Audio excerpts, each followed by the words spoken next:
Good afternoon, everyone, and a really, really warm welcome to this book launch of The New Power University by Jonathan Grant. I'm Debbie McVitie. I am your host for this afternoon's event, and I fondly imagine that, unlike me, trapped in our spare bedroom / studio, you are sitting in the garden right now, enjoying a lovely chilled drink, possibly even with up to 5 friends, while listening to us today.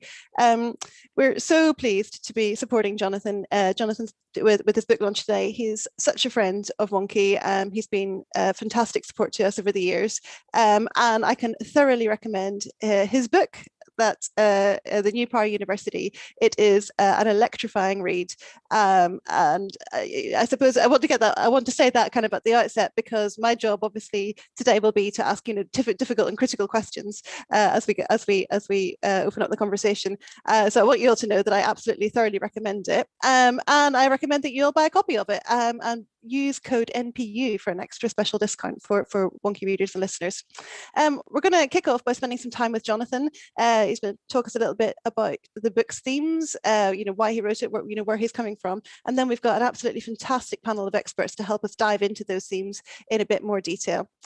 With us today, we've got Henry Timms, co-author of New Power and president and CEO of the Lincoln Center for the Performing Arts in New York. We've got Funmi Olonisakun, VP International and Professor of Security Leadership and Development at King's College London, and Jo Johnson, President's Professorial Fellow at King's, Senior Fellow at Harvard Kennedy School, and of course, former Ministers for University and Science. So we're utterly thrilled to have all of you here today, and we are really, really looking forward to getting into the discussion. We have until 6 o'clock. We're under absolutely no obligation to use all that time, but if we find we don't need it, we'll release everyone into the sunshine. But we think this is a great opportunity to have some really crunchy discussion and really kind of tackle some of these issues. And the fact that there's 1,200 people signed up to this book launch, slightly daunting numbers, tells us that this is a really timely conversation for many of you, and that the themes of the book, kind of even at that kind of high level, are really resonating. And I think, in the kind of, although the book was written before COVID hit, the point at which we are thinking about how do we build back from COVID, makes this a really timely conversation.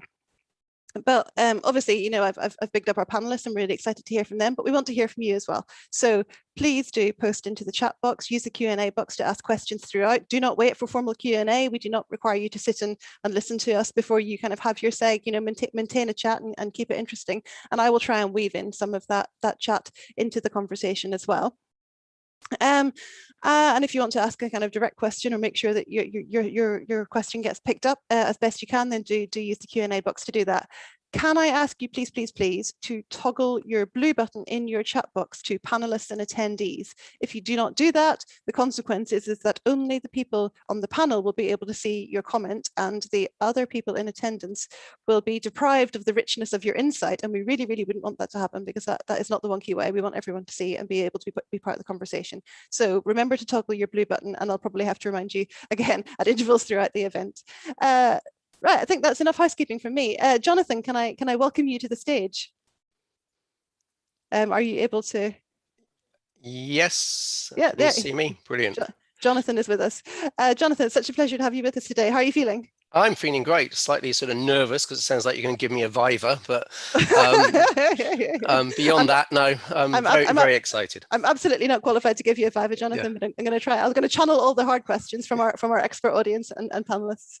And to kind of kick us off, really, you're just going to kind of talk us through a little bit about what the themes of the book are, so that we're sort of starting from a shared perspective. So I guess hand over to you and let you do that. Yeah, and I've got some slides, not many, I stress, but I thought it'd be useful to just sort of structure the comments. So can you see those?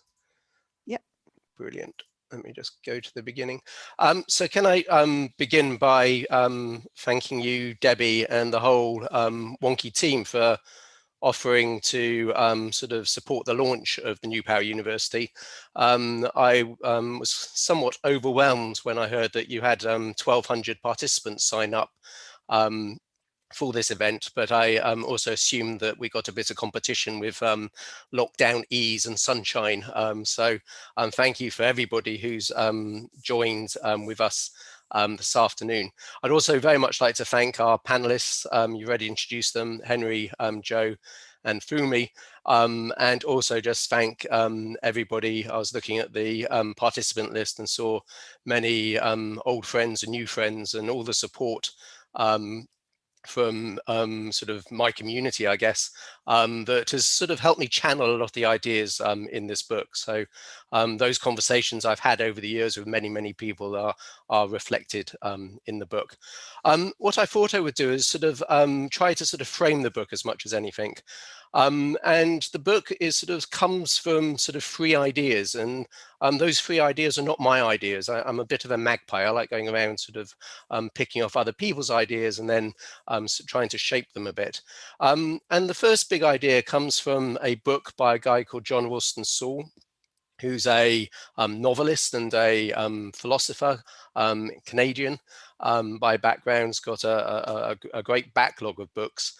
But he wrote this book, The Collapse of Globalism, in 2005. And I mention the date because in that book, he effectively anticipates the global financial crash that occurred a number of years later. But the sort of the idea that I take from John's book is this idea that we're living in an in-between time in his language. And he describes this as a vacuum, an interregnum between two unreasonable certainties. And he argues that we have this short positive moment of uncertainty where choice is privileged. And it seems to me, for various reasons, which I'll come back to, that we are living in one of these in-between times. And as universities, as institutions, as individuals, and as a sector, we do have choices we can make. And if we make the right choices, we can make this moment of uncertainty a positive moment. The second book is this book by Amy Buller, Darkness Over Germany. It was originally published in 1943, but was again republished last year with a subtitle, A Warning from History. In researching the book, I just found Amy Buller's life just extraordinary. She achieved so much in her life. But what Darkness Over Germany does is effectively an account, a series of all histories stemmed from her time when she used to travel around Germany, participating around tables in conferences and engaging, if you like, with the middle classes in Germany. And her big question, which she pulls out in this book, is how in the 1930s and the 1940s did a country as great as Germany get enveloped in this darkness of Nazism? And that's what she is trying to address. And in the preface of this book, she talks about when she was warden of University Hall at the University of Liverpool, she would recount tales of her encounters with Germans to the students in air raid moments and when they were on firefighting duty. And the book came out of that. And you know, the book has many, many tales, but the idea I wanted to pull out of here is this idea that at that time, teachers in universities had become purely academic and remote from life. So as we live in this moment, this privileged moment of choice, it's really important that we don't become remote from life as a sector. And I worry that we're doing that. Now, that may be a bit pessimistic. So the optimism I just want to bring to the table is the third book by Henry Timms and Jeremy Heimans. And absolutely delighted that Henry's joined us this afternoon. And this was published in 2018. It's a best-selling book, and it's all about new power. And my interpretation of new power, and Henry may want to critique this, is it's sort of bringing together two sort of fundamental concepts. It's bringing together the idea of social movements, the ideas of community organizing, the ideas of citizen participation, and examining that through, if you like, the new network technologies of social media, of the internet, and such like. And they point out very articulately in the book that that has made a number of disruptions to different sectors. So you can think of campaigning, Black Lives Matters, Extinction Rebellion have managed to channel this new power. But so have companies. Airbnb and Uber is another example. And even in the UK, some of you may recall when The Guardian crowdsourced looking at MPs' expenses, a very good example of new power. And the idea of new power is that it fundamentally operates differently. It is in their language like a current. It is made by many. It is open. It's participatory, and it's peer driven. So what I'm trying to do in the book is to sort of take these three ideas and think through what a university would look like in the 21st century. Now, let me just pick up a couple of those themes. There may be some of you who may challenge the idea that we're living in an in-between time. But for those of you who do, I would just ask you to do a quick survey of newspaper headlines. I mean, first of all, it is extraordinary that universities are on the front page of these newspapers. And secondly, the breadth of issues that we're picking up here, and this is all from the last 5 years, around mental health, around fees, around fat cat salaries, around free speech, around positions around Brexit, around racism, around China and such like. It's not only the fact that we're managing to land onto the front pages as a sector, but is the breadth of those issues, which I think is really interesting. And that is disruptive for a sector that, probably for the last 50 years has led a relatively cozy life vis-a-vis other areas in the public realm. But if you also do another scan, and actually if you go onto Wonkhe and you look at the blogs that have been written by the community of people who contribute to Wonkhe over the last 5 years, again, the in-tray for the sector, for leaders in universities, for leaders in student unions, for everybody involved in the sector is massive. And it's not just the sort of, again, the list of issues, but it's also the sort of disruptive nature of those issues. So, we have incoming cohort of students who are very much defined by these Gen Z values, who are digital natives, and they have different expectations. And the book goes into this in some depth. When you look at their values, when you look at the survey data, they are clearly very different than the millennials and people before them.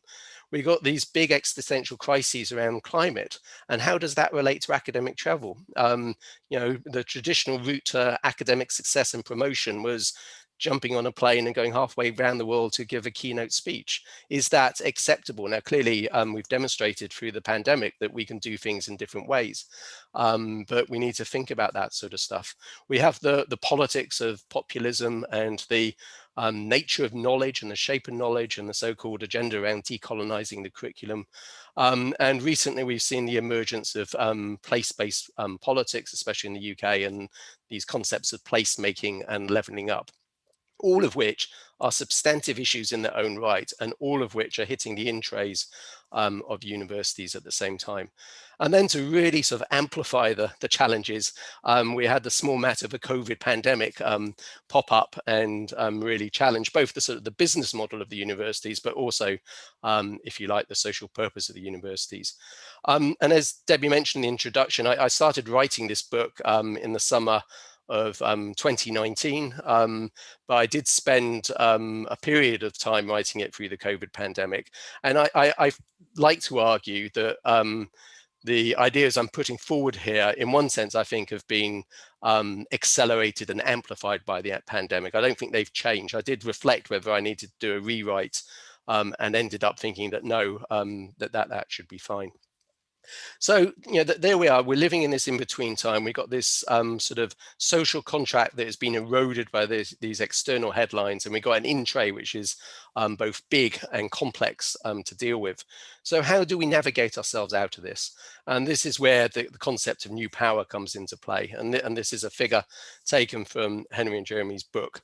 And on the left-hand side, we have what they call the old power values of managerialism, of exclusivity, of confidentiality, of professionalism, of specialization, of long-term affiliation and loyalty. My view is, those sets of words describe universities perfectly. We are old power institutions. So sort of the intellectual game I play in the book is actually start to challenge that and think through what would happen to the university if we adopted these informal opt-in decision-making mechanisms, if we relied on network governance, we brought in open source collaboration, applied radical transparency, a do-it-yourself maker culture, and acknowledged short-term conditional affiliations. And if you like, that's the intellectual journey that I try to follow. In terms of structure, the book is split into 4 parts. The first part is very much the framing section, which I've just given you a very helicopter view of. And then I have a chapter 2, which is more of a history of the evolving social purpose of universities, going over 1,000 years. And there I argue that universities have evolved their social purpose, and therefore it is definitely possible for us to do that again. And then the meat of the book is in part 2 and part 3. And part 2 looks at this idea of new power through the 3 missions of the university as I talk about them. That's through new power learning, new power research, and social responsibility. And I passionately argue that you have to put social responsibility at the core of the new power university to deliver on those values. And then part 3 takes those missions and looks at it through people and power, and to a degree voice. And that's where I get into the debate around Gen Z students, and that gets into issues around mental health and freedom of speech and such like. I think the most controversial chapter is probably around staffing, because I end up in a place I did not anticipate I would end up, I should stress. But I end up embracing the gig academic rather than trying to push it away.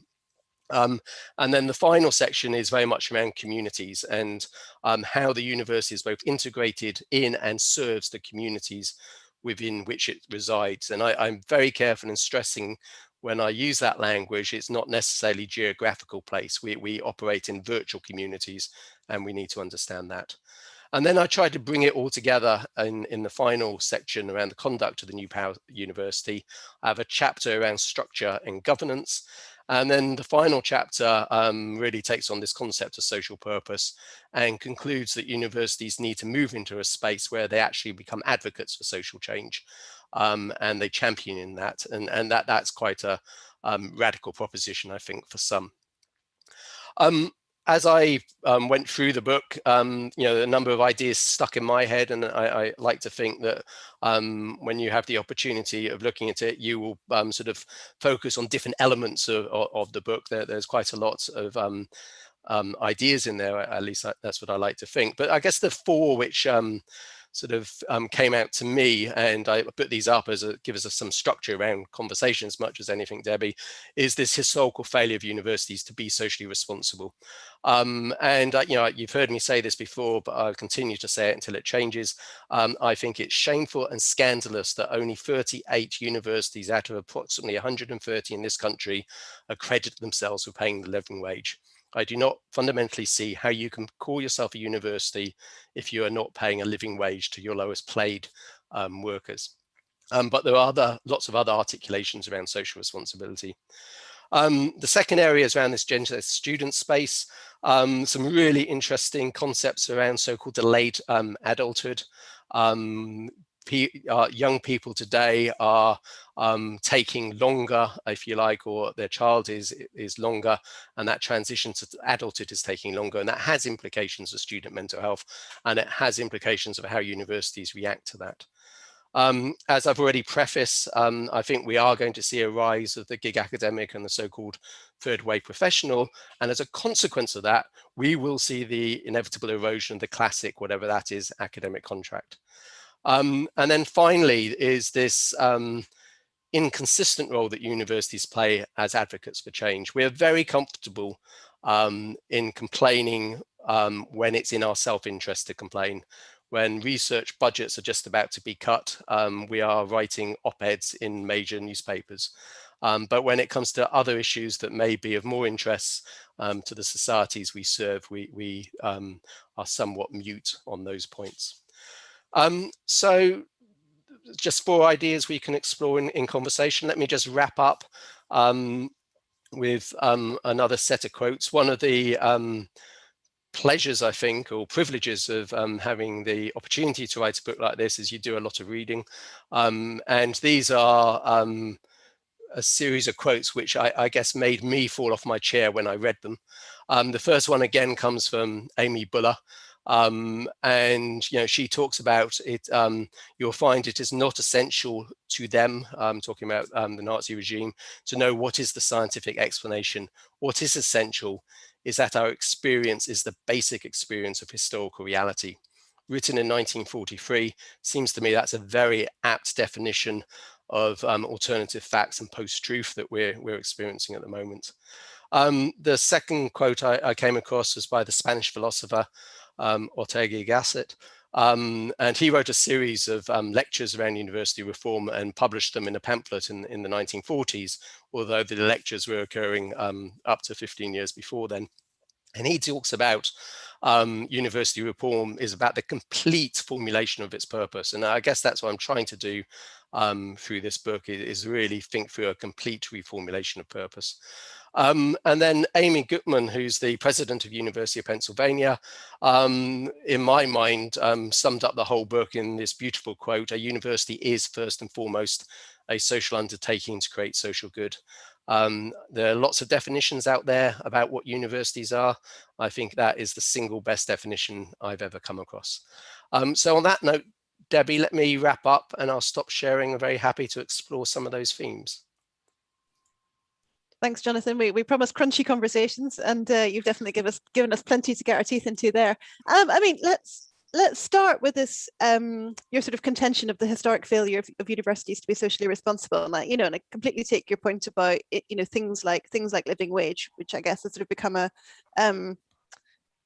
sort of a baseline level of kind of credible good behavior in society. But I mean, coming from a perspective of, there's so many voices in the sector, their position is, through the research that we do, through the education that we provide, through the students that we provide opportunities to, so much good is done through those missions. It is on that basis that we are allowed to call ourselves charities. It is on, and we have all this evidence to show, the economic impact and educational value that we provide, the extension of knowledge, all the rest of it.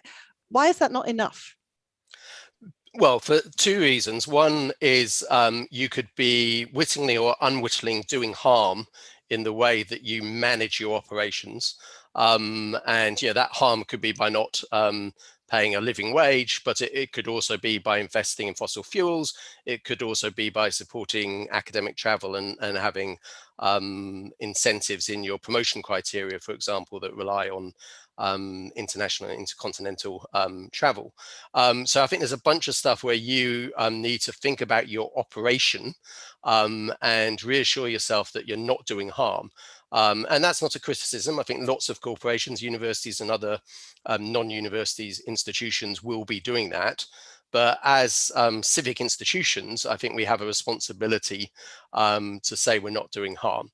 And then I think you can actually swivel and start thinking about how you institutionally do good. Now, clearly you do good through research and you do good through education. And I explore that a lot in the book, as you know. Elements of research may not be doing good and elements of education may not be doing good. So thinking about how you maximize that good through those two channels, I think is absolutely critical. But again, then you can use your assets, your intellectual assets, but also your physical and financial assets to do good. Two examples of that. At Trinity College in Cambridge, I came across an example recently where the Student Society has started working with the college to look at its endowment and to start to put together student activism around antimicrobial resistance. Sally Davis, named Sally Davis, former chief medical officer, is now master at Trinity and has obviously had a long interest in that topic. But that student society successfully brought a resolution at the McDonald's annual general meeting saying that the meat used in Big Macs should not be based on the inappropriate use of antimicrobial drugs. So the students and the financial wealth of Trinity has come together to do some good. And that's the sort of creative thinking where I think we should be going. And in your second chapter, you talk about this idea that universities were often founded with this sort of a mission to be socially responsible and to kind of do good in their communities, and in part by carrying out their missions, but also kind of as a sort of institutional wider kind of mission of service, but that that historically they've not always been brilliant at carrying that out. And why do you think that is? I think that's well, inevitably it's a mix of reasons, and it's easy to oversimplify. But I do think over the last sort of 30 years or so, we have seen a move to, what people like to call managerialism, new public management, whatever language we want to use, apply to universities. Now, I don't reject that wholeheartedly, let me stress. I think it is entirely appropriate that we manage ourselves as professional institutions and organizations. But I think at times that has gone too far, and we've lost sight of purpose. And that agenda, I don't think, is solely for universities, and that there's a big agenda in the private sector looking about the issue of purpose and issues of social value, which I bring back in. But as, again, as sort of the intellectual leaders in society, as civic institutions, we should surely be setting the example. And that's kind of what I would like us to do through the New Power University. I mean, this is interesting, actually, looking at the chat box. We're sort of straight into culture wars territory. And I think this kind of speaks to some of the challenges here.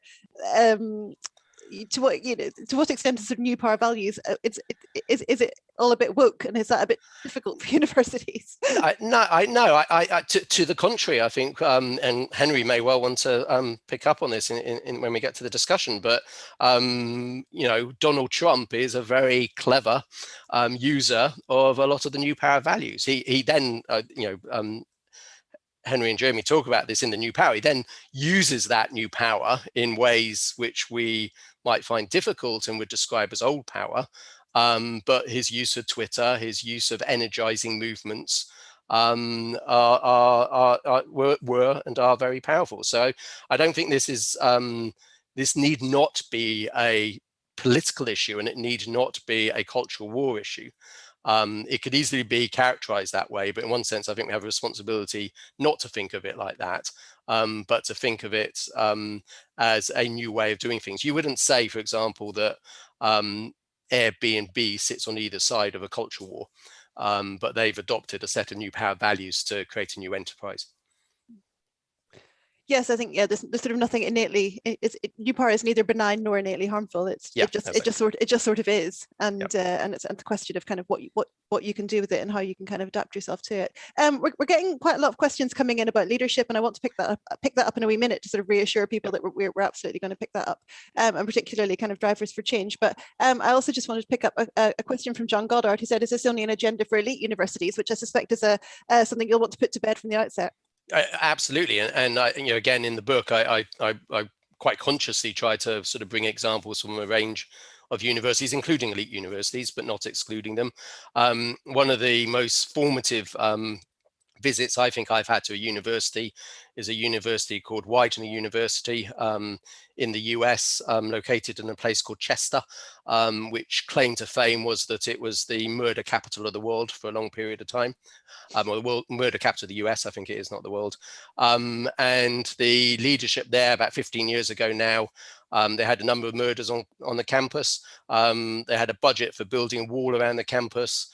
An incoming president said, nope, we're not going to do that. We're going to use that budget for community engagement. Didn't build a wall, built a new school, built a physiotherapy clinic, built a dental clinic.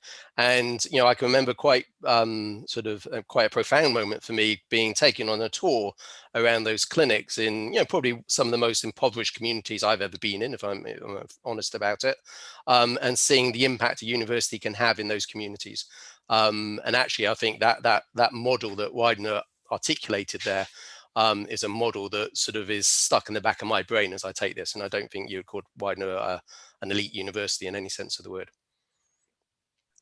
Thanks. And then another thing that's actually coming in as well that's probably worth kind of just getting clarification out of the way. So Fernando Herrero is asking, what universities are we talking about? The ones in Britain, the liberal West, China? What's the geography that we're talking about here? Yeah. So that's a fair comment, and it's one I take straight on in the opening preface of the book. And when I started, I wanted it to be truly international, but as I went into it, I knew that my Anglo-Saxon lived experience was dominating, and I think it's fair to say it is aimed or relevant to the sort of the Anglo-Saxon, the Australian, the UK, the Canadian, US.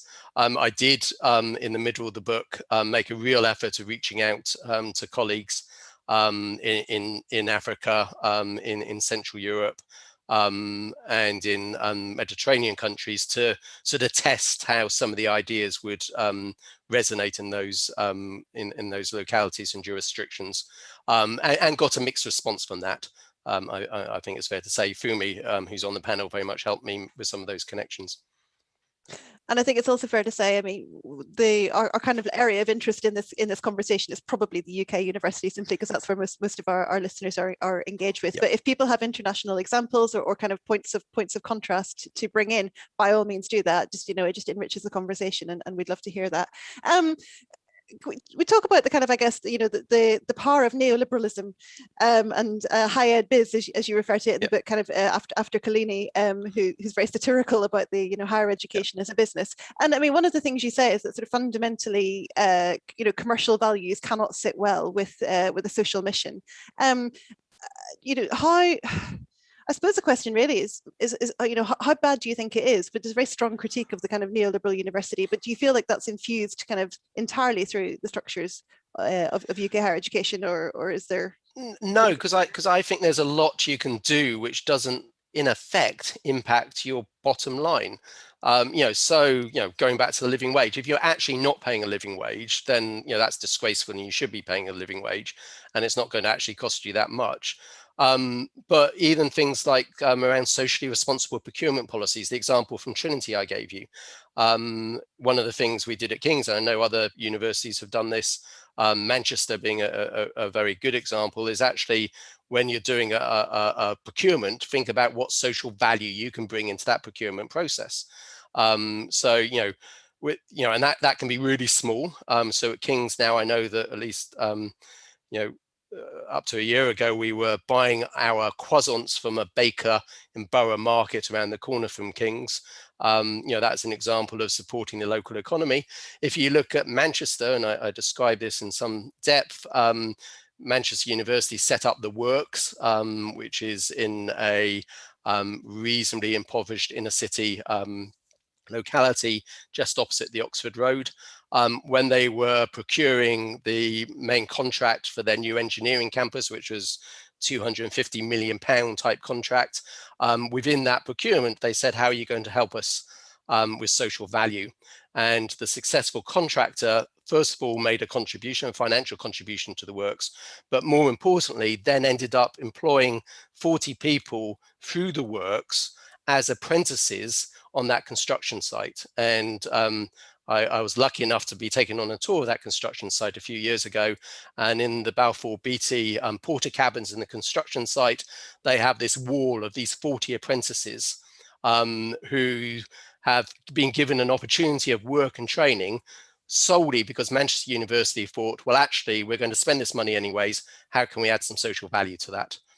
So you can build this into how you operate. And I think that's the critical thing here. So it doesn't necessarily need to be a kind of radical revolution. It can be woven in with the right right sort of ingenuity. Yeah, and to do that, you've got to. That's why I don't think you can do it through education and research. It's got to be a mission alongside education and research, because it means you think about it in everything you do. Really fascinating questions coming through in the chat box, and I'm mindful that we're going to cover lots of them as we go through. So I'm going to try and stay focused and not be distracted. But I want to talk about workforce, because that, to me, I mean, that chapter is just kind of the one that makes you sit up and go, "Oh, this is going to annoy some people." And I suppose, I mean, and I think it's fair to say, but I think it's also hard to evidence that there does seem like it does feel like that there is this kind of morale issue among the higher education workforce, that there is this sort of sense of being kind of rather beaten down by the kind of lots of different things that are going. I think sometimes by the policy environment, sometimes by kind of leadership, by the kind of, I guess, some of the logic perhaps of the modern university, and the other thing you single out is casualization in early academic careers, as well as outsourcing as a sort of as a potential source of harm. So that you do make the case for there being a kind of need for change here. Chat us through a little bit about kind of what you see that looking like. Yeah, so this is when we lose half the audience, I think. So I guess I started from a position thinking the current model is it's broken for all the reasons you just articulated. And when you apply those new power values, where do you end up? So I ended up in a place, as I said, that I did not anticipate. But I talk about, and then I found that other people talk about sort of so-called academic apartheid, which is used in two ways. One is the separation between professional services and academic colleagues, and then in another sort of body of blogs, if you like, it's between tenured staff and untenured staff. And the fact that we are using the language academic apartheid is shocking. I mean, that's absolutely shocking, and illustrates that we need something different. So I end up applying those new power values, and I end up in a model which I'm very happy to debate to a degree. But the model sort of on the academic side inverts the concept of tenure, which, permanent employment, and basically says for all earlier career researchers, we will guarantee you 10, 15 years employment. So we get rid of the casualization sessional workforce issue, which in UK the data is quite disturbing, but it's even more disturbing in Australia when you look at the data there. And then as you become more senior and you sort of become a professor, then I get into the dangerous territory of saying that it's solely about being a gig academic. So you don't have a employment contract with your university. You sell your wares, whether they're research wares or educational wares, to a range of universities. Why would that work? Well, I think it challenges this idea of permanency. It secures the foundations for more junior researchers.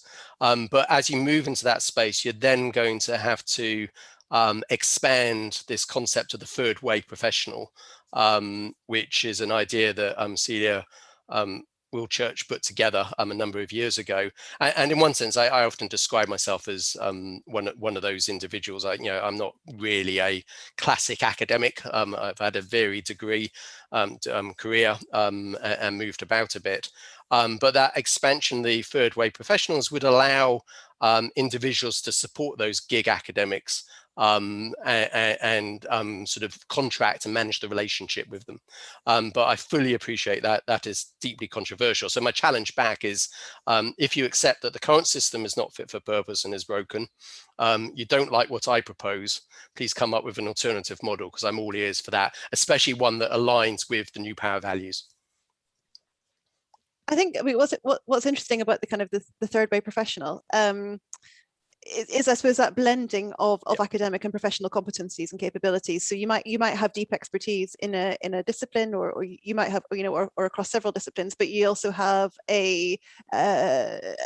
which is not to say, of course, academics don't have professional skill sets, but it's perhaps a sort of a slightly different kind, a different order. But where do you see the kind of, you're kind of positing that perhaps people with that different breadth of skills or different range of skills might make up the bulk of the people employed by the university, but what are the particular skills that you have in mind there? So I think that the most, well, I think a number of areas, but sort of two examples. One would be around what I would call truly online education. So over the past year, and this isn't a critique at all, but through a lot of hard work, we've effectively moved a analog modality of teaching online. If you do work with the professionals, the instructional designers who develop online education, and I've had experience of doing that, that's a deep skill set. It's a deeply professional skill set. And working closely with them means that the future course design, the future construction of that design, the delivery of that design, the sort of modules going into that design has got to be a collaboration between that instructional designer and the content provider, the academic. That's a skill set, and it's quite a rare skill set. It's hard to recruit good people in that space.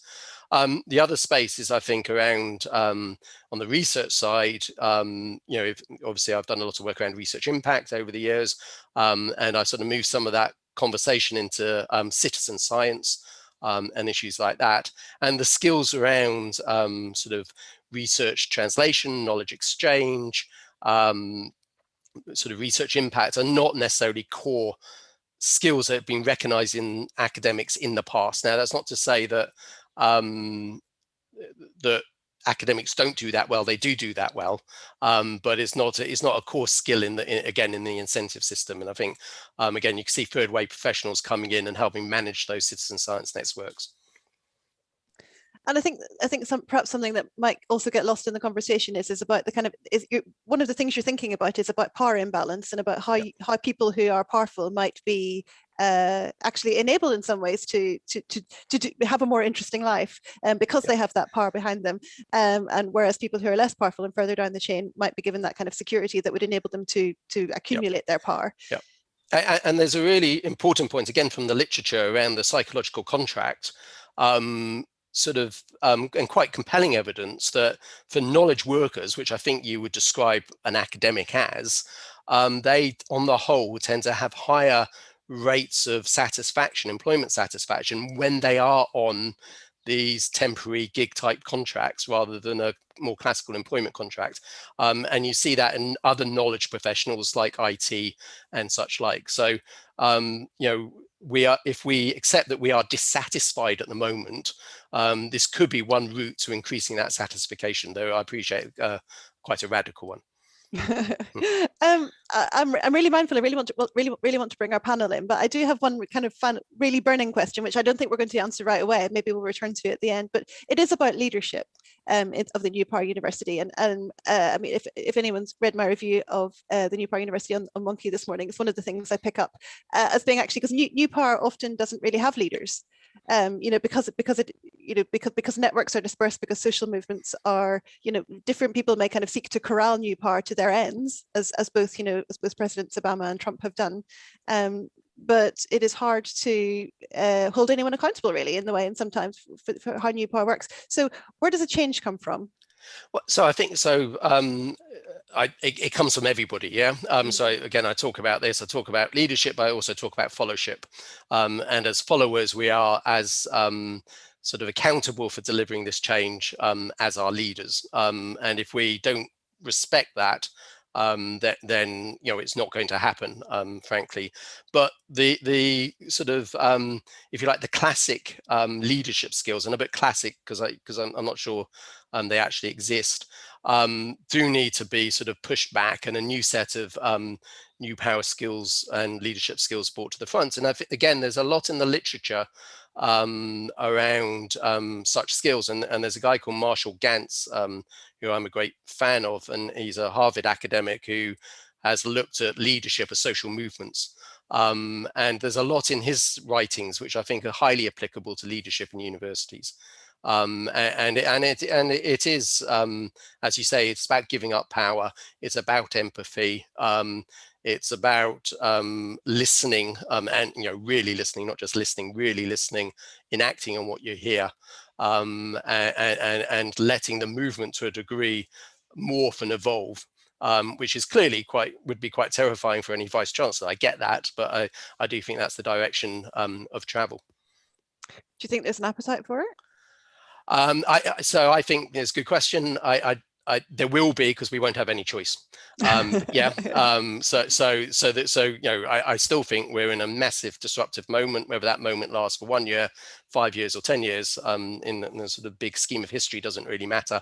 But if, as institutions, we carry on operating like this, we're in deep trouble. Whether that appetite comes from within, or you see new starters coming in, I think is the more interesting question.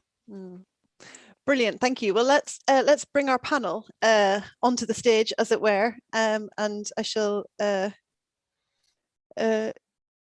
my my glamorous assistant behind the scenes to get everyone present and ready to chat.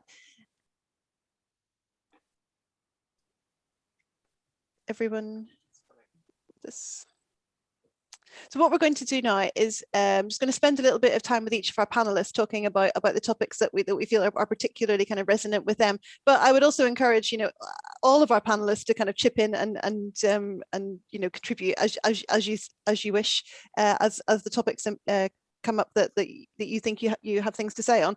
And Henry, can we start with you? Thank you so much for joining us. And how are you today? I'm doing very well. I'm Great. very pleased to be with you.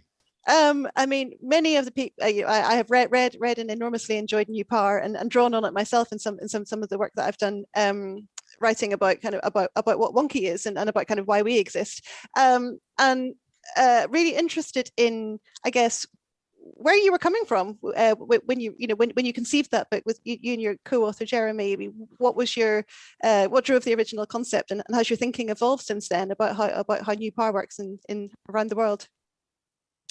Yeah, thanks. So I think when we wrote the book as practitioners, right? So neither of us were academics. I run Lincoln Center, which is a big old power institution. I run another older institution before that. My colleague Jeremy is an activist and a movement builder. So we came at this thinking, as Jonathan so clearly brought out in his work, thinking there is this unique moment right now. Of course, there's always been top-down power and there's always been grassroots power. Like we get all that, but there is a distinct moment in time right now when the world is changing in ways which is transforming all of our sectors in fundamental ways. And we're seeing things, and this was at the point in which we wrote the book, when everyone was kind of saying, did Twitter cause the Arab Spring?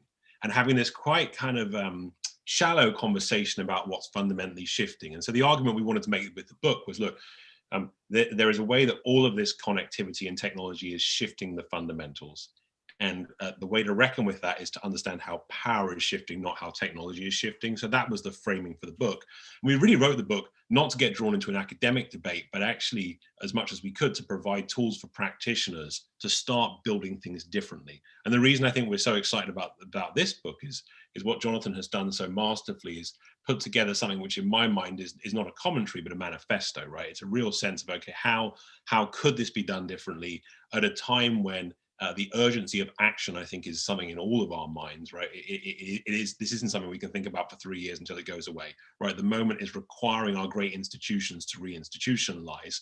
I think what his book does so well is gives us that roadmap. In the chat box, sort of quite early on, I've been saving up this question. What's wrong with old power?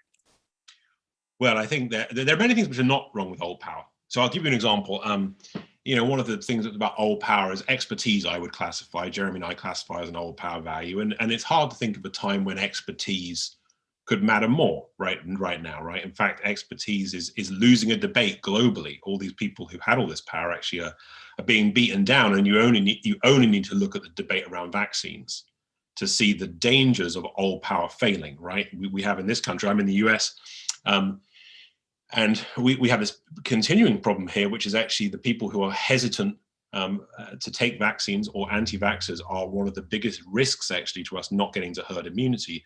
And that's not because there aren't sufficient number of peer-reviewed papers, or there aren't good enough journals, or there aren't interesting symposiums about vaccines. All those things exist. It's because the way that trust is being demolished is because people in their own networks are listening to their peers, not to experts. So I want to underscore old power is enormously important, but I also think it's damaging. So I'll give you some examples from the university world. We have too often framed our universities and are allowing them to be held back because of old power rituals and rights, which do protect the powerful, right? They protect a small degree of powerful people. You look at universities, Stanford University, where I serve as a fellow in the US, every year they celebrate their low admission rate. It's something like 3% or something like that. And on one level, that's terrific because it means it's in high demand. Another way of thinking about that, if you think about universities of sources of social good, that means 97 out of 100 people you've turned away. It's hard to think that a hospital would celebrate that, right? But in the university world, we've somehow equated exclusion with success, right? By leaving more people out, it means we're a greater institution. And that's everything from how you could think about tenure to how you think about the publication and the ownership of journals, to how you think about how information is disseminated. I remember a friend of mine had written a really important piece of work on open sourcing, and it was really practically useful and it would have helped people. And she had to hide it for a year and a half because she knew she couldn't publish it, because if she published the information before it was in a proper journal, it would damage her career prospects. This piece of information that would actually genuinely help practitioners everywhere was held away. So I think the investigation here is not to say old power bad, new power good. The investigation here is, what are the things of the old power world that we want to sustain? What are the things that we should be brave enough to leave by the wayside? And how do we blend the two together? And I think that's the debate that should play out in the years ahead. I think, I mean, you're completely right. I think just to see the book as a manifesto and a sort of, I guess, a sort of call to action in many ways. I mean, I think Jonathan has shown quite a lot of faith that universities have the capacity to change. Do you share that optimism? I'm not sure what Plan B looks like. I mean, universities who don't change, I think anyone who's in these institutions can feel these tides turning. You can feel the strength of activism from the student body. You can feel it from the outside world. You can feel it from the academics, tenured and otherwise. And for all of those reasons, I think there's a practical urgency to this work. But I think there's a moral urgency to it as well. And that moral urgency is, if universities are sources of truth and knowledge and reason, and a set of assets, a set of gains that we thought were kind of put in the bank by the Enlightenment, if universities are all those things, then they're losing right now.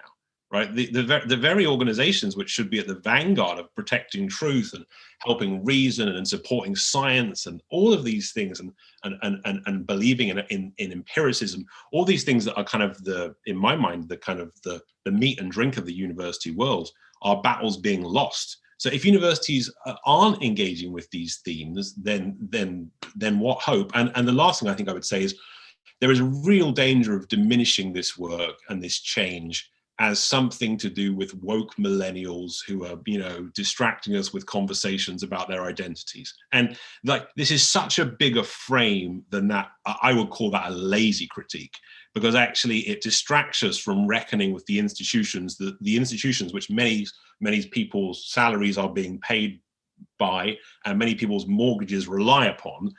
We have to ask our own institutions to come to account, and we shouldn't allow any sleight of hand that makes this about the failings of young people, because that just isn't fair. Yes, I don't know, it's the children who are wrong kind of model. Nat Dave made a really important point, I think, in the chat box. Actually, she's made two, but I'm going to pick the second one to pick up. I mean, one of the things that comes through strongly in the book, and Jonathan, you might want to pick this up as well. I mean, so you talk about decolonizing the curriculum.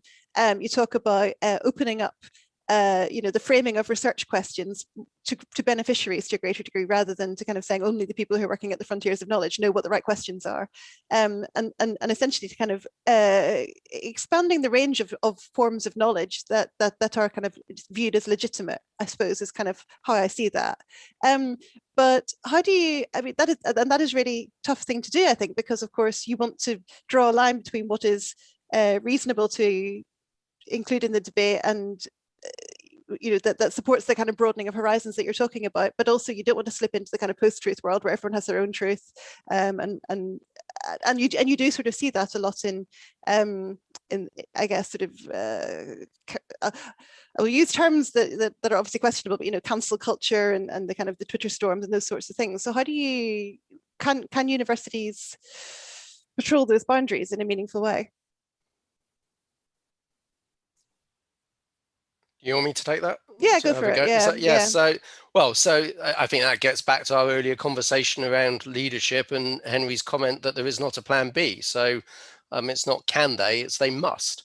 That's the challenge, if you like. And also acknowledgement within that challenge that the current model is not working.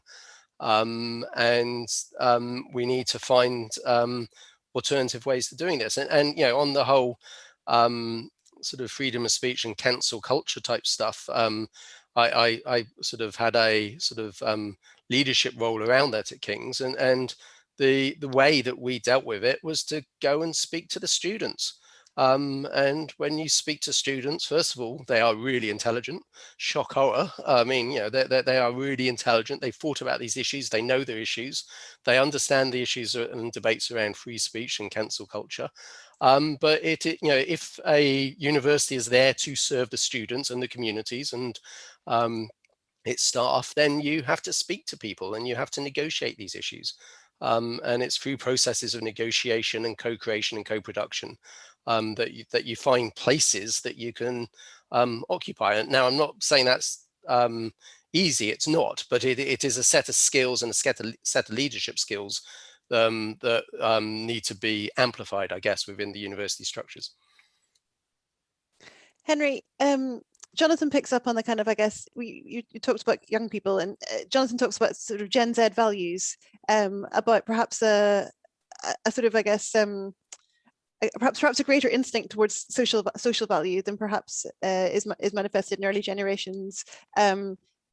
A kind of a tendency to behave better by some tenets of that way of thinking. So, you know, less likely to drink, more likely to volunteer, that sort of thing.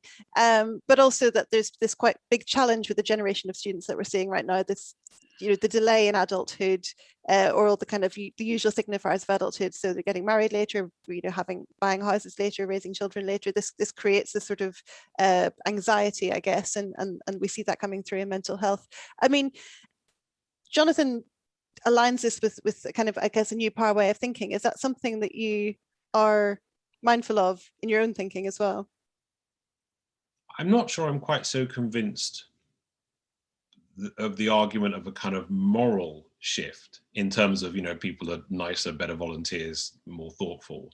In fact, I'm in two minds about that. But I am convinced that there's been a shift in worldview around participation. And so I'll give you an example. I live in the States now, so I live in New York, but I grew up, as you can tell, I suspect, in the UK. And so I was a teenager 30 years ago, right? So I was a teenager 30 years ago in Exeter in the southwest of England.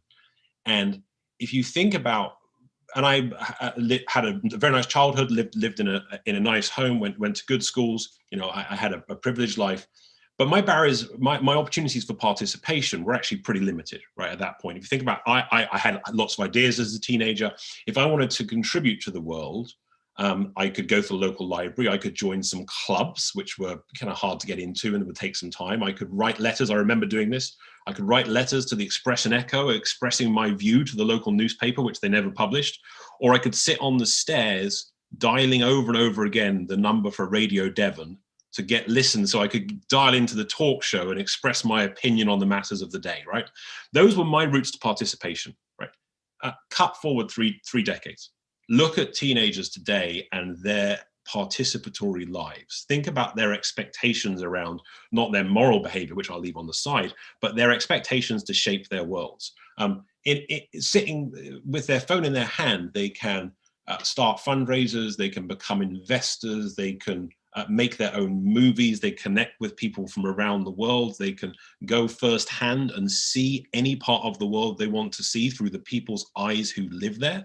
If I wanted to do that 3 decades ago, if I wanted to learn about Japan, I would need to go down to the library, get out the Encyclopedia Britannica and look under J. All right, the people today can join chat groups in instant and meet people who are in Japan right now and learn about their lives. So what this all tells us in my mind about New Power is it's a generation of people who have been trained to expect to participate and shape the world. They are not simply sitting there waiting for institutions to provide solutions which they will very dutifully agree with and embrace. Instead, what you're seeing in a lot of these movements and these shifts is this inalienable right to participate. This sense now that it is my world to shape. I expect to shape it on my terms. And for great institutions, the challenge then becomes, how do we allow people to engage in our mission on their terms, right? The old power idea was, let's get people to engage in our mission on our terms. We're the institutions, we set the rules, you play by them, right? Now, institutions who are winning are setting this broader space to allow people to bring their own agency to the party and shape that in a meaningful way. And I think that's the right prescription for the university world. Brilliant, thank you so much. Funmi, can I come to you? I mean, you're sort of in leadership in an old power institution, albeit one with a very kind of strong thread of service woven through your strategic objectives. Can you speak a bit about what that sort of feels like? You know, trying to kind of, I guess, live that service mission, and particularly in your context in the international space, because I mean, one of the things Jonathan talks about is that, you know, the place of a university is important, but it's not the only thing. You know, that universities can have this sort of global concern. How, you know, what does that look like in practice? Thank you. I mean, we truly are in those in between times, as Jonathan was alluding to, and as he took out of Amy's book. So look at it this way. We're talking about this sense of place. Place is no more just around the corner in Southeast London or North London, wherever that university is located.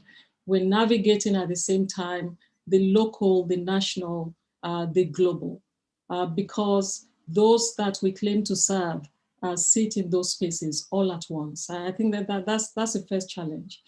From a King's perspective, what we've seen is our corridors are filled with both legal citizens and social citizens of the world all at once. And that's what makes this book really fascinating, having worked with Jonathan on these issues. You therefore find that you're dealing with the diversity of home students at the same time across the UK, across class divides, the challenge of saying as a university, we want to recognize that we belong in an inner London area. We want to welcome those students through our doors. That challenge is that you're going to get all of that diversity. And at the same time, you have to give them a sense of belonging. And they make demands on you because we've asked them to come.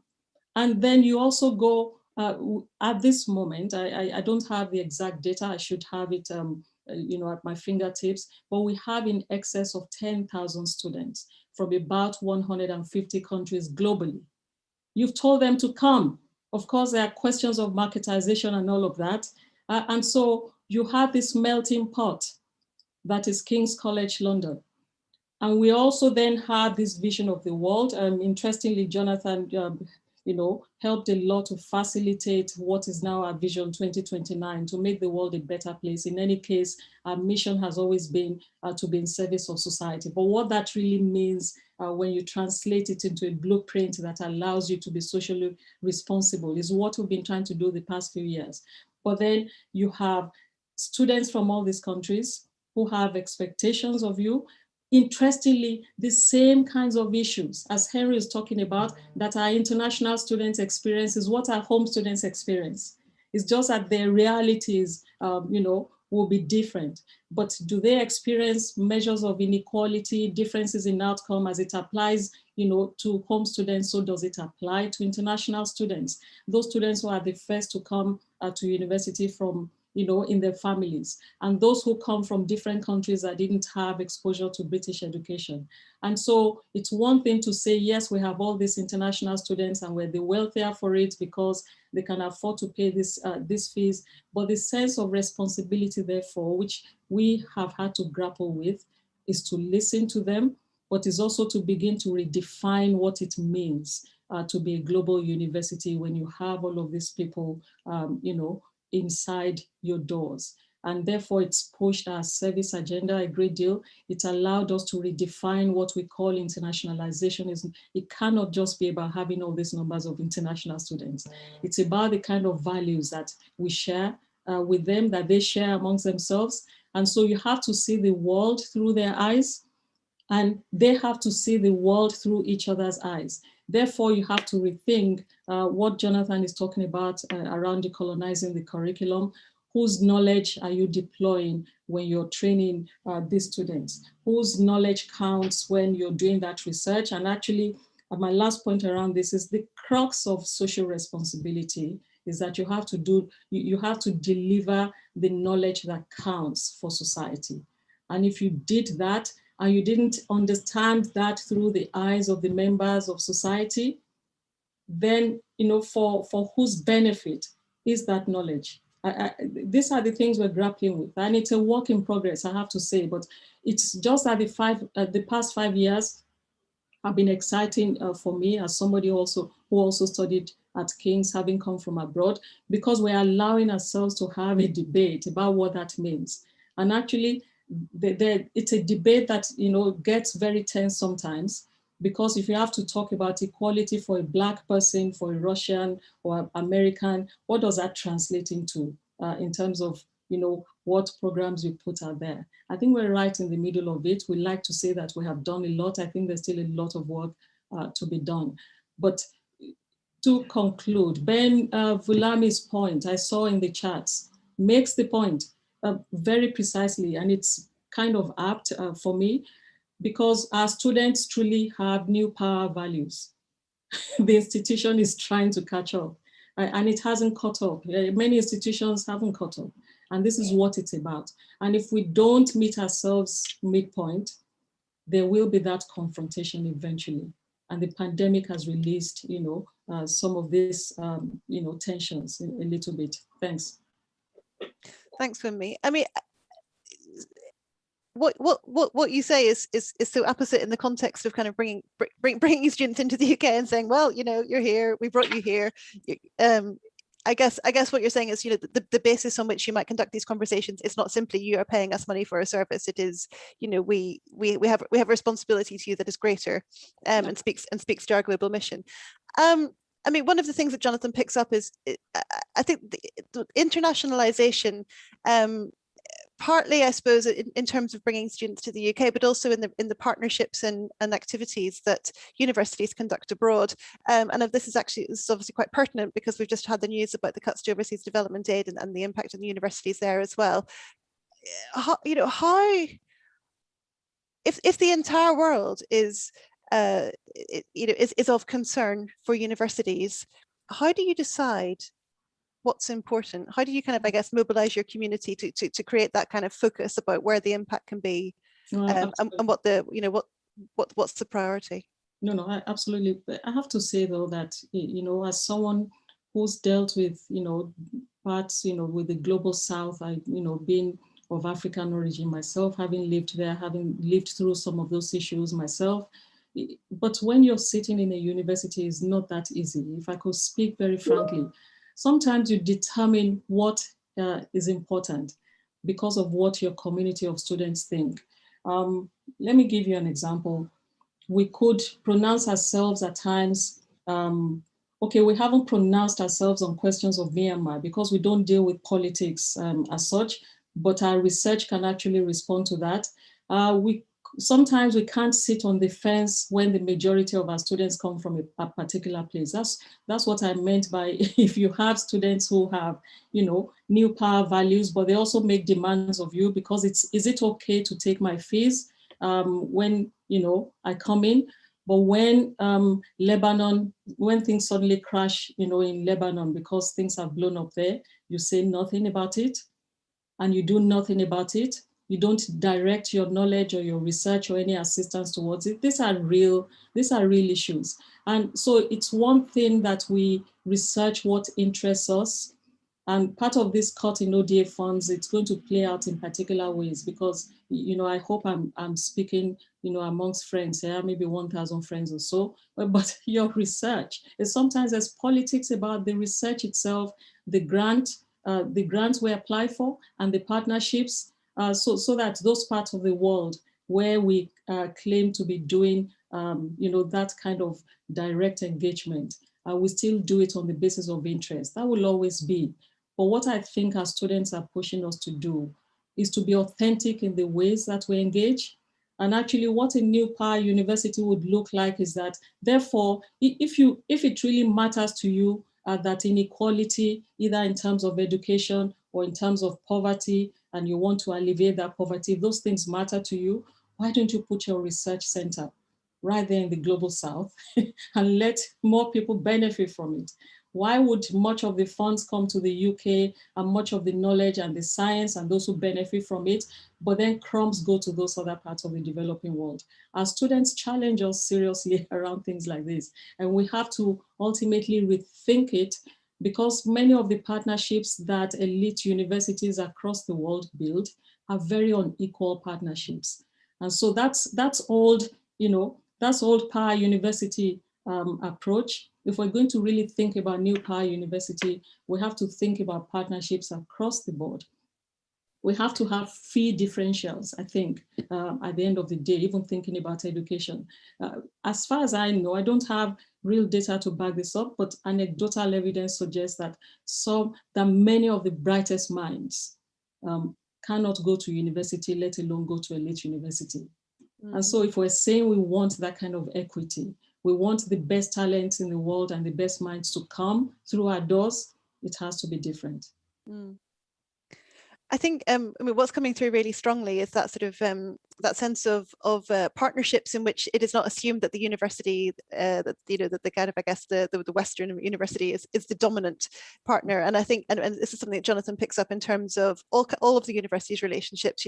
Relationships locally, relationships with actors, relationships with students, with beneficiaries of research, and so on. And in the book, Jonathan talks about well, essentially drawing on kind of the community organizing skills. Jonathan, you talked about really listening and being able to kind of really, understand another actor's experience and priorities, and then sort of put yourself in their shoes, and then work with them to kind of find solutions and not kind of, I guess, do things for them.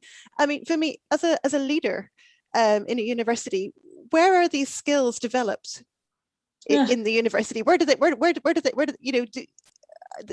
are the spaces by which people are being developed to be really, really good at listening to other people? I have to say that until the last 18 months to 2 years more, maybe, Jonathan too has done some work around this, we separated the spaces where these things were being done. So what you earn credit for is formal. It's up to your tutor. And of course, I honestly believe that every university leader has to be in the classroom and they have to be researchers. If you run an organization and you do not know what the business, what the product you sell looks like, it's a little bit difficult to then begin to make decisions around those things. But the moment you look at what we teach, not even just how we teach it, you realize that it's only half the story. So you prepare students technically, but you actually don't prepare them, and they get credit for that. It's up to them to then begin to do all the service elements, all of those other things for which they're going to have, it's co-curricular. They're preparing themselves in a sense for life, but we've separated it from the curriculum. No, so I'm speaking now in the vast generality of cases. You do have programs and courses that have already built this into it. But in recent times, it's become obvious to us, at least we started doing this and we're moving towards that you cannot separate so rigidly the technical from the life. You're preparing them for living, but you're not preparing them for life.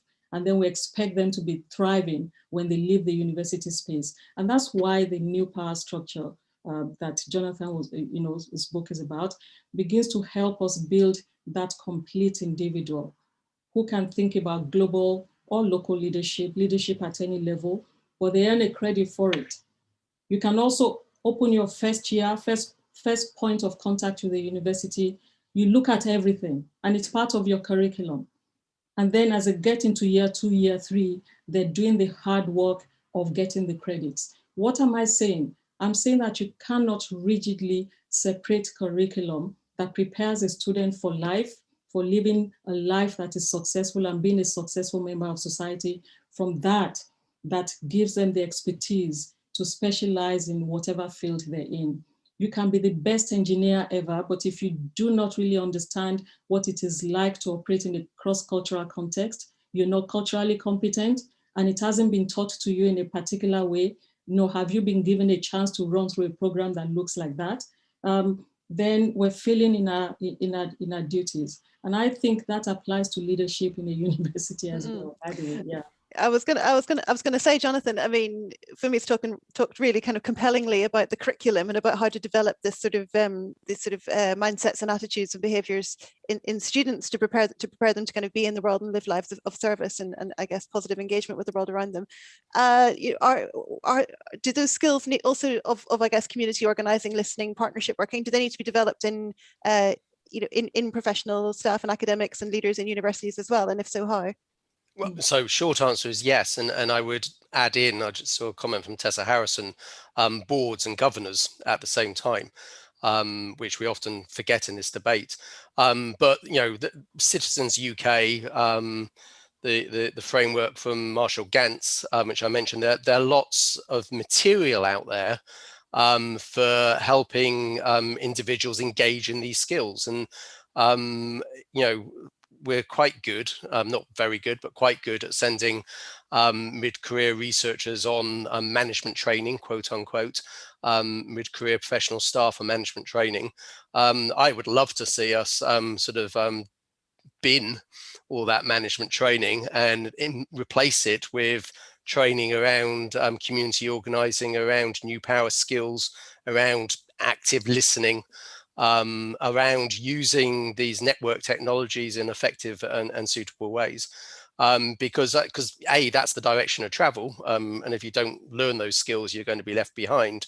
But also, I think that would shift the sort of managerial, quote unquote, dial substantively in the direction of the New Power University. So if I had a magic wand, I would probably overnight get rid of all those management courses and replace them with community organizing courses. Notes for advanced HE there. If anyone, I think we've got some colleagues here. If you want to start developing that course and rolling it out, Joe, I'm going to bring you in. You've been incredibly patient. Thank you for bearing with us. In the book, Jonathan says, and I'm going to read it out so I don't misquote him, that universities are getting a reputation for being elitist, out-of-touch institutions that are exploiting students, their parents, and broader society through worthless and expensive degrees and esoteric research. Do you agree? Well, that's an argument which we're hearing a lot of, and there is it reflects this climate of mounting HE skepticism that can be found, not just on conservative benches actually, though it's probably strongest there. I think it was telling when we saw last year this, the moment when we passed that 50% threshold, being of young people going into HE, that was greeted with some dismay in parts of the political system, and that reflects, that sentiment which Jonathan describes very well.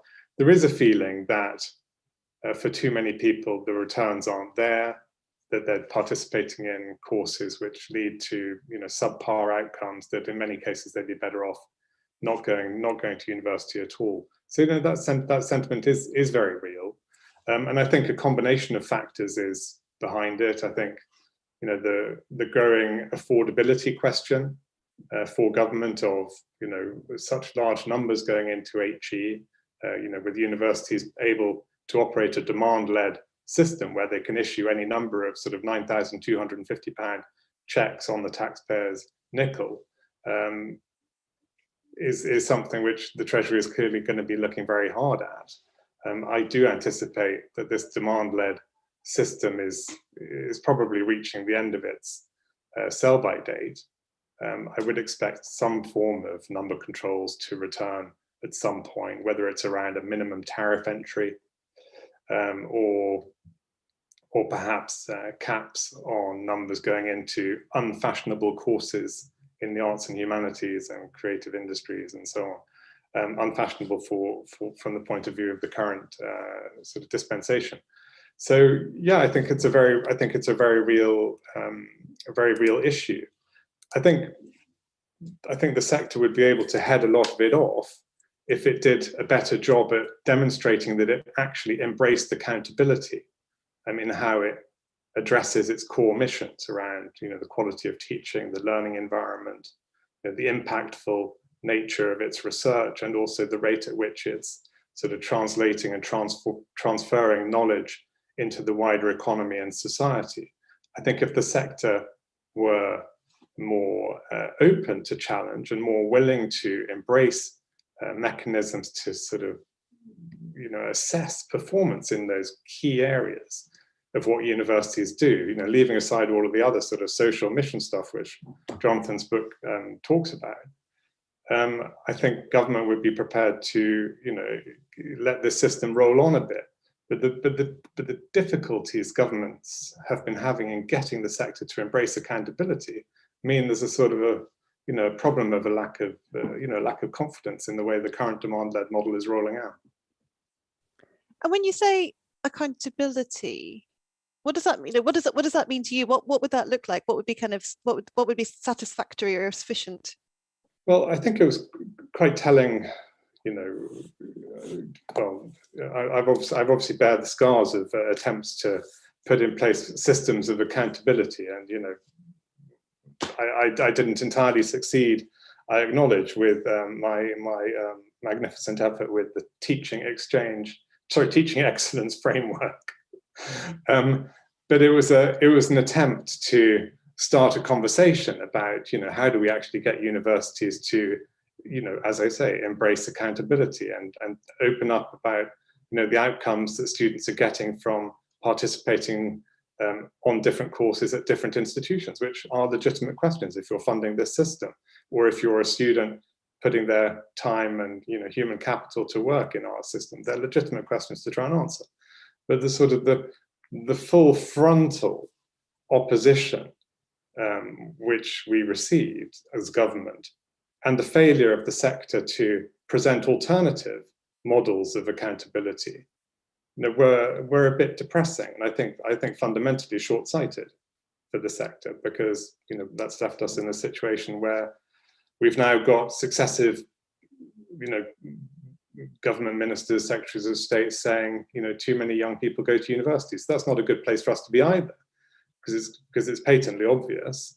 When you look around the world and you look at where the most high-performing knowledge economies are, they've all got rates of participation in higher education that are far in excess of ours.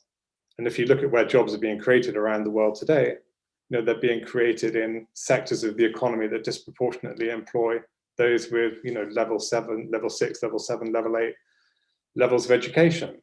So we're not going to win as an economy unless we solve this conundrum. And I do think universities have a big part to play in this, in terms of embracing accountability, allowing the providers of funding and students themselves to really open up the engine and see where the goods are being delivered. I think, the reason I ask about accountability, I think, is because, and Jonathan, can I bring you in here actually? Because I think the new PAR model, I guess, suggests that universities should be perhaps more accountable to the communities that they serve, and perhaps in different ways than, I guess, a sort of regulatory approach allows for. But I want to kind of test that with Jonathan and kind of get your response to what Joe's been saying. So, I think my response there would be that, I've got a lot of sympathy for what Joe has just said. And and in one sense, the regulatory approach is the ultimate failure of collective accountability of the sector. So, if the sector had demonstrated teaching excellence, then Joe, as universities minister, may not have felt the need to put in place a regulatory framework to drive that. And, I think that gets back to this leadership question. I think in the context of new power, there is a very legitimate issue about whose accountability, which is what you're getting at, Debbie. And I think that does change to a degree, i.e. it is about communities, but society is about communities. So, in a democratic society, it is, the elected government is ultimately representing those communities, whether you like it or not. But I think you can't hide from the accountability question. And in my view, the sort of, it's the same with REF, which I've done lots of work around, the Research Excellence Framework. Fundamentally, the fact that we, HEFCE at the time, had to force universities to demonstrate the impact of their research they were having was a collective failure of leadership in universities, because they should have been doing that anyways. That's a bit harsh, but I think it's the same with the argument around TEF. Yes, and of course, at the end of the day, these issues are now in the conversation. They're not going anywhere, and just sort of trying to pretend that they're not. You might as well engage with them up front. I mean, Joe, one of the things that Jonathan talks about is universities sort of essentially kind of being really quite good at advocating in their own self-interest, but not necessarily on other issues. And he uses Brexit as a kind of example of where universities are quite inconsistent in where they choose to kind of make public statements. And Finmi's talked a bit about that as well. I mean, obviously, you've been a target of lobbying by universities, and you probably have your own thoughts about how effective they are at that. But thinking kind of, I guess, from the government perspective as a whole, and your read of the state of public debate, where do you see the productive role for universities being on matters that are not related to, protecting universities as institutions?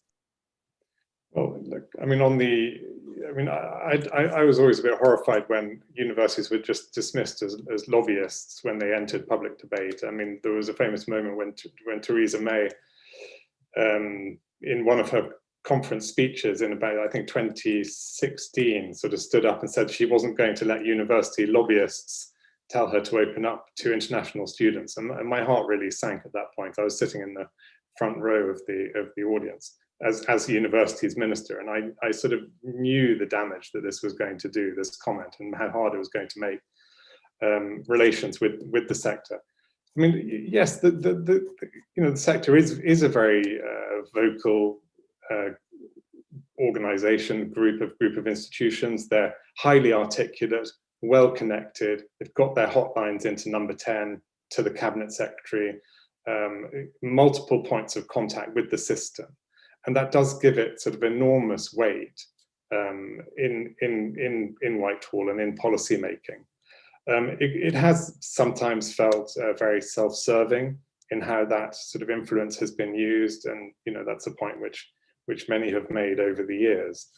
In terms of the role of universities more broadly, I sometimes worry, and that they're in danger of overreach in terms of, particularly in terms of sort of the purposes which are suggested they might take on more broadly.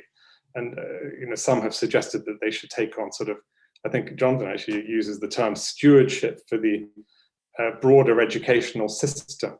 And that really does worry me a little bit as a sort of potential mission creep and overreach, because I think if there were more evidence that universities were delivering on their core missions of sort of post-secondary teaching, impactful research, knowledge transfer into their own communities, if there were more evidence that universities were themselves well-run organizations.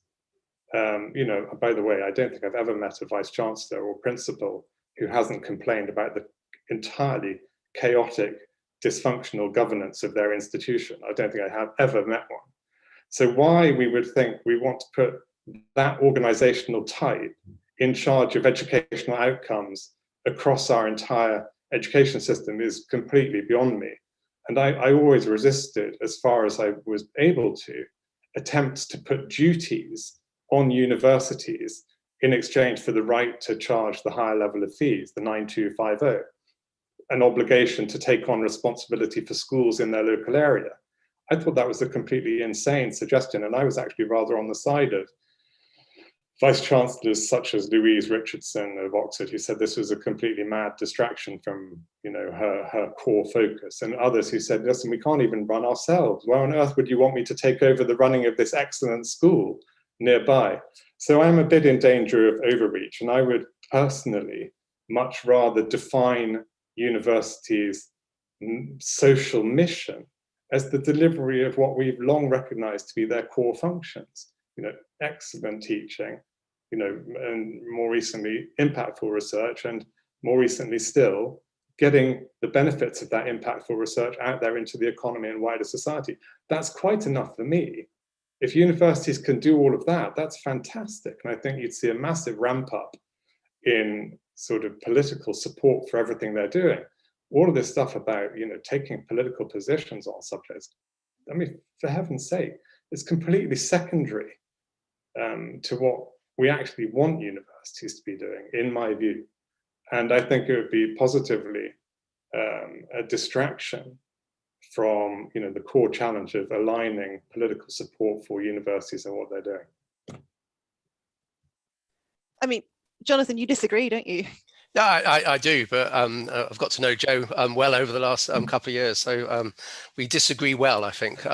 So two sort of comments there. So, I mean, I don't disagree with Joe's nervousness about universities' current governance and leadership structures taking over schools, but I do think there's a very interesting thought experiment looking at academic health systems and how over 30 plus years, academic health systems have matured where you have deep partnerships between health providers and universities, often nowadays run largely through the university, and not just in the UK. You see this in the US, in the Netherlands, and other countries. And all the evidence says that benefits the health of those communities where those academic health systems are located. Now, I entirely get that we may not be in a position to take on that stewardship today, but that sort of journey, I think, is a one that we should at least be entertaining in this space of new power. On the issue around sort of social advocacy, the final chapter of the book explores this in some depth, and I compare and contrast the debate around the equal marriage referendum in Australia vis-a-vis the Brexit debate in the UK. And I frame that around a report that came out of the University of Chicago called the Calvin Committee Report, which concludes that you don't want universities to become second-rate political forces. And in one sense, that's right. If universities are to use their social assets to advocate change, they need to do it in a first-rate way. And this is where I think you get back to the earlier conversation around community organizing, around listening to your communities, and then based on that listening to engage with the issues that matter to them in a first-rate way. And for me, the most obvious example of that is around sustainability. If you survey Gen Z students, the issue around climate change and sustainability has year on year gone right up their list of the most important topics we're worried about. For a university to sort of profoundly say, we are going to put sustainability at the core of our social purpose, it's going to infect our curriculum, it's going to infect our research agendas, it's going to infect the way we operate, I think would be a really interesting space to move. So I think the issue becomes, what's the topic? Taking on Brexit was probably not the topic to take on, because it was so polarized in this country and so difficult to engage with, and therefore the universities come out as self-serving rather than necessarily delivering some kind of social change. I think this is the perfect moment to start talking about freedom of speech. Does everyone agree? But I mean, what's interesting, Jonathan, is that I think one of my very small criticisms of the book is that the really, really crunchy issues that are kind of tearing universities apart, or could, if aren't the ones that you pick to kind of look at as the as a kind of examples of where universities might engage in social debate. And I think, I mean, and Joe, obviously this is something that you've engaged with in your time as minister, and subsequently about kind of where what how universities I guess protect and enable freedom of speech, but then also I think protect the people who work for them against what can sometimes feel like a sort of overwhelming kind of onslaught of challenge. So I think, I mean, a really good example of issues that people are finding really challenging to deal with right now is, for example, the role of China and the influence of China in universities. Joe's written about that very recently. The debates about the best way to ensure that trans people's rights are protected in university spaces while protecting freedom of speech. The Black Lives Matter is another is another one. How do the question of whether racism is structural or and universities are about to, I think, just about to deal with another onslaught around sexual assault and the kind of prevalence of really some really toxic cultures on campus, and what are institutions supposed to do about them. I mean, these are really challenging things where, and particularly where free speech and the need to protect it clashes up against some real potential risk of harm to individuals. So what's, I don't even really know what the question is at this point, but how do universities deal with this? Jonathan. Yeah. So and then I'll ask the other panelists to have. I think a lot of this. I do address quite a lot of that in the book. So the first issue I'd say is, when we're talking about freedom of expression, let's really sort of focus in about what the issue is. So a lot of the debate is around cancel culture, high profile individuals who, for whatever reason, have their events cancelled at the last minute. Often, it should be stressed, not by the university, but by some other group.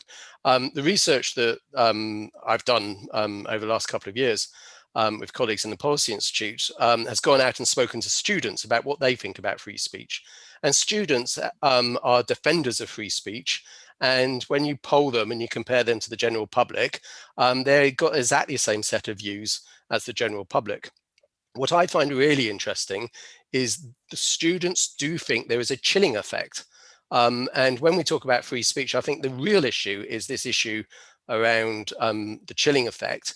And that manifests itself in students who declare themselves to be both a right and left, having the opinion that right-wing students feel inhibited in expressing their views in the classroom. And I think that should be a deep concern to everybody on this call, because students are telling us that's what occurs. So I get slightly annoyed with the debate around free speech, because it's not about no platforming and cancelling. It's about having that dialogue. And you know, I'm a stronger advocate around that as anybody is around those issues. So I'll stop on that, but I could go on. Henry, can I bring you in on this? Because I think your perspective is interesting, because so much of when people talk about so much of New Power is about people exercising their free speech, you know, using the kind of platforms available to them. Yeah. But also it is a means by which people can feel like their free speech is being challenged because of the, you know, the kind of the effect of crowds kind of coming at them. What's your sense of how this plays out? Well, I think this is, in a way, this seems to me one of the very best arguments for having universities, is that we have these very big, complicated questions with no easy answers. The world is clamoring for an easy answer. So the idea that we have a group of very experienced people who spend their time thinking about how to take on the world's biggest problem seems to me a very good one. So I think the way to get into this is really, the university needs to position itself as helping to find some solutions in this debate rather than actually getting caught up in it all the time. And actually, to give you a practical example of that, Michael Roth at Wesleyan University has just done some he's at Wesleyan University, he's stuck right in the kind of debate between free speech and what universities should and shouldn't be doing. And there are some university leaders at all levels, not just presidents, who are doing some very meaningful work in actually raising this debate above the kind of Twitter back and forth that distracts all of us to some degree, and gets into some fundamental big moral questions about what universities should be and how they should respond. So I would try and frame it in that context. Joe, I mean, this is something that you picked up as universities minister. I think the debate has changed since that time, and particularly with your work about thinking about, you know, sort of harmful influences as well as kind of, I guess, broader duties. I mean, what's your read of how well universities are doing at thinking about these things, you know, since the kind of debate kicked off over the last couple of years? Well, the debate when I was minister was around, you know, the sort of, as Jonathan said, cancel culture, campus censorship, you know, student societies, you know, refusing to offer platforms to people or deplatforming people and those sorts of issues. I mean, you know, they continue to be something which, you know, ministers are taking a keen interest in, and I think there's going to be a bill of some sort to further entrench, you know, freedom of speech and the duties universities have to promote it in coming months. So that's clearly still a big concern for ministers. You know, I think actually the much more pressing and critical challenge in respect of freedom of speech is the sector's relations with China. Now, clearly, you know, we're heading into some very choppy geopolitical waters, and I was privileged to work with Jonathan on this report with China. He was one of the co-authors of it, and it is very clear that this is going to be the challenge for the sector in coming months, is how to navigate these choppy waters which we're entering into with China, and ensuring that, you know, the sector is financially speaking protected and not sort of wholly dependent on a country with which our relations, you know, look potentially as though they could be deteriorating. So this is the major issue, I think, in terms of freedom of speech, the new issue that we're now facing. And I think the sanctions which were imposed on a number of European academics, and I think also one UK academic earlier this week, bode very ill in this respect. You know, this is uncharted territory for the sector to be navigating. And I really, you know, our report was a call to action for the regulators, for the OFS and for UKRI, to really get to grips with mapping and monitoring and putting in place systems to mitigate these risks. We've really got to do this as a matter of extreme urgency now. And a reminder as well that when you hear the words freedom of speech, you know, we're not just talking about kind of a, you know, wookery on campus. It is a much bigger and more challenging kind of global issue. I'm gonna sort of wind us up, and the way I'm going to do that is by asking each of our panelists to, I guess, say what your call to action is. You know, having read the book, what's your kind of, I guess, message back to the sector? What should people do as a result of having read this book? And you have been forewarned in advance, so I'm not going to give you any time to think about it. I'm just going to come straight to you, Henry, to lead us off. Well, I think the first thing you can do is buy a copy of this terrific book and share it with somebody else. So the old power way of approaching this would be simply to consume it for your own benefit. The new power approach to this would be to buy a copy and give it to someone. We had copies of our book, which people were buying for their bosses anonymously to persuade them they ought to change. So that's my naughty idea, which is buy this book anonymously for someone in the university system who needs to lead by example, and send them a copy. And buy New Power as well, because if you really should read. This isn't my book. But you know, you should read them as a pair. They make a lot of sense together. Fumi, what about you? Oh, you're on mute. Drink. Sorry, I certainly think that this is a book that will not leave you indifferent, and I think the call to action has to be that everyone needs to really think deeply about their own theory of change, because it's not a matter of if, it is when that change will happen. And we shouldn't be caught unprepared. We need a theory of change that accommodates an open mind, that will bring a new power in hybrid ways, because we need a process of that change itself. But everyone needs to ask themselves, what is your new power frame for being able to manage the world that is about to come upon us, because it's coming. Thank you. Brilliant, thank you. And Joe, to you. Well, I've taken away from this book many, many things. It was very thought-provoking, and I enjoyed reading it enormously.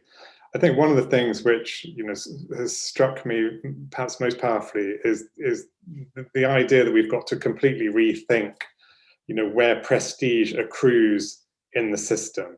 And you know, in my few years involved with higher education, one of the most impressive people I've had the pleasure of meeting is Michael Crow at Arizona State University, and his vision for inclusivity, I think, has to be the way forward for the sector. That the success of an institution should not be, you know, who it excludes. You know, to go to Henry's point about Stanford, I think it was, taking only 0.3% of its applicants or whatever it was, but should be measured by, you know, who it includes and how they succeed, and the distance traveled educationally during the years in which they're with that particular institution. That's got to be a model when we're now in an environment in which it's possible for universities, because there's now a zero marginal cost of delivery with the digital model, of throwing open the doors. And kind of it's almost reached a point where the current model of prestige accruing to the most selective universities, as it's done for hundreds of years, it has reached a point, it might be, where it's completely untenable. Yeah, couldn't agree more. Jonathan, over to you. You get the final word. What have you? What's this conversation been like for you? Has it felt like, has it felt horrible, or is it? No, it's damn sight nicer than my Viva many years back. Yeah. Having had one myself, I can appreciate. No, it's been brilliant, and in one sense, what I wanted to do, you know, the sort of motivation, I guess, writing the book was to stimulate this conversation, and you know, I'm sort of sit in deep admiration and deep frustration with universities, and I just wish that we as a sector could embrace this concept of social purpose, embrace these concepts of new power, because if we can really energize not only what we do and our students and who works within them, but actually really serve the societies within which we are located. So I think my sort of big plea is, well, I guess twofold. One is engage with the ideas. I know some, I say in the preface, some ideas will delight and some ideas will discuss individuals as they read them. And I know that, there's stuff around academic contracts being a good example. But we need to have this debate as a sector. And then the very practical thing is, I just think you can't really go on this journey unless you put your social purpose at the core of everything you do. And if there's one thing, is that social purpose at the core of every conversation you have in your university. Well, go forth and do as the man suggests. Yes. And it only remains for me to say thank you so much to all of our attendees for joining us this evening. You're now released to have a lovely sparkling lemonade in your garden, and I really hope you do read and enjoy the book, and let us know what you think. Keep the debate going on Wonkhe. Write us articles about it. We really appreciate that. Thank you so much to all of our panelists, Henry, Funmi, and Joe, for taking the time. Really appreciated, and to Jonathan for writing the book and for discussing it so well and so generously. Can I draw your attention also to WonkFest, which is on the 9th and 10th of June this year, where we will be having conversations about building back higher. And I think this is very much in the spirit of Jonathan's book. And who knows, we might hear from him again there when I get the agenda sorted out. So thank you very much indeed for coming, and enjoy the rest of your evenings. Take care.